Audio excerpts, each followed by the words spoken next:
hold on a second. I thought this was going to flop. I thought it was get woke, go broke. That's what I thought it was, right? Like everything in this era of Marvel with diversity is the flop era. Nobody asked for this show. It was DOA. No one's going to watch it. They said it was going to be the next Echo. So much negativity around the show. And now look at them winning. Couple of facts before we get into this. Number one, the show was never intended to be a long-running show. Like they weren't going to do season 2, season 3, season 4. It was a limited series. It was the sequel series to WandaVision, which was also a limited series featuring one of the most popular characters from WandaVision on the show. And it was done with a much smaller budget than most of the Marvel shows. And it had a very niche specific audience that it was catering to. And all of that seems to have created magic, pun intended, for Agatha All Along. A show that I love. It's one of the few shows on streaming that I watch immediately. I love a lot of shows. But me personally, as soon as Agatha comes out, if I'm not home, if I'm working somewhere and I get in, I watch it right away. I do not wait. And it seems like anecdotally, and the people online that the target audience for the show seems to be very interested in the series. It's a very, again, diverse show. It's a lot of musical elements to it. This is great coming from people with a theater background that are coming in and doing this. The character of Agatha was known for her song, Agatha All Along, which is what the show was named after. The casting of characters in this seemed to be very well received. There was nothing necessarily wrong with the series, but there was a lot of people here on YouTube that had a lot of negative things to say about Agatha All Along. And look at it shining. Look at it winning right now. Episode 7 of Agatha All Along has garnered 4.2 million viewers after just one day of streaming on Disney+. And that was a few days ago. And this week coming up, right before Halloween, we're getting the penultimate and the finale episode. I personally can't wait. I think it's going to be really good. I don't think any of these episodes have been bad yet. Some have been better than others, but I think all of them have been good. Now, this is 35% up from the premiere episode's performance. The premiere, which means people came into the show, they got through the first few episodes, and they've decided that they really like the show as well. It's very different from anything else Marvel's done.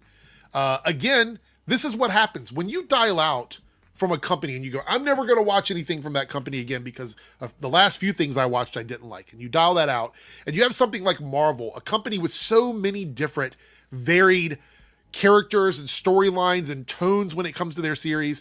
And you see something like this, something so very different, and it seems like it's a niche show.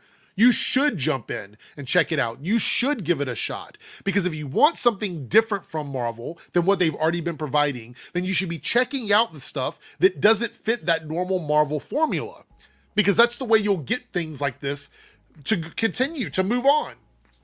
There was no intention to do a season 2, but I would not be shocked at this point if the show ends up getting an offer for a second season, or at the very least, gets a spinoff of some of these characters. Because at least a couple of them in the show, which I'm not going to spoil it here, could have spinoff potential or could continue on. People love Agatha. Now, depending on what happens to her on the show, we don't know, which is exciting. We don't know what's going to happen to her. She could continue as well, and I think that would be great. We've had some fantastic performances on Agatha All Along. And I think there are 2 or 3 reasons why a lot of the negative channels on YouTube have not been able to go really hard on Agatha. Number one, the niche audience that supposedly didn't exist. The one that this show was made for nobody, according to those guys. That audience loves the show. Very specifically, the people that love musicals, the people that love this kind of humor, the fans of Catherine Hahn, Patti LuPone. There's a lot of people tuning in to watch the show. Aubrey Plaza. There's all these people tuning in and supporting the show, which tells me that Marvel hit all the right marks with their demo audience, the people that they wanted to tune in for the series. Number 2 is a cast of characters that are either have very minimal impact, I guess you could say, in Marvel Comics over the years, or have changed over the years, and characters that are very close to their comic book counterpart, which is what the fidelity that these guys ask for. So you have a character like Agatha that's been around the comics for a long time, and they changed her for live action. She was very well received on WandaVision. No reason to change her, make her different, pull things from the comics necessarily to change her personality. Catherine Hahn has taken this character, made it her own, and moved on from WandaVision to Agatha in a perfect way. It's the perfect accompanying series to WandaVision, in my opinion. And then you would look at probably the next biggest character on the series now, which would be the character of Wiccan.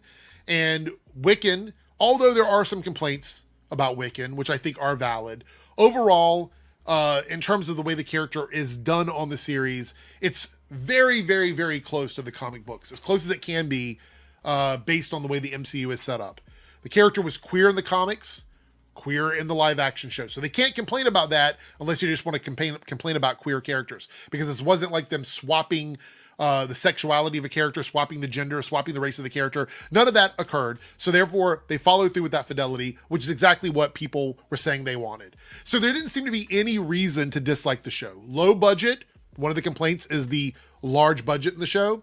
That's another thing that I think they can't complain about, because they've been saying Marvel should bring the budget down on their movies and their TV shows to make sure that it's more financially stable for them to continue. They're not burning money, according to these guys. So all of these factors, low budget, fidelity, bringing over the characters from the series, keeping them the same, keeping the tone the same, making sure it feels like it's in the same universe, catering to the fans that really wanted this, because according to them, again, it was made for no one, but it actually had a fan base, and those fans are tuning in, and it's getting more fans. I've heard people, at least from my perspective, people talking about this show more so than they have a Marvel show in a very long time. And it does feel like it's kind of shifted. Marketing is perfect, releasing it during Halloween on a show about witches, including a lot of classic elements of witch lore in the series that is fun for a lot of people. The Witches, Ballad of the Witches Road is already a massive song. I've seen performances of this. I've heard it being played at places because of Halloween. I think Halloween has a new song now with Ballad of the Witches Road from Agatha all along.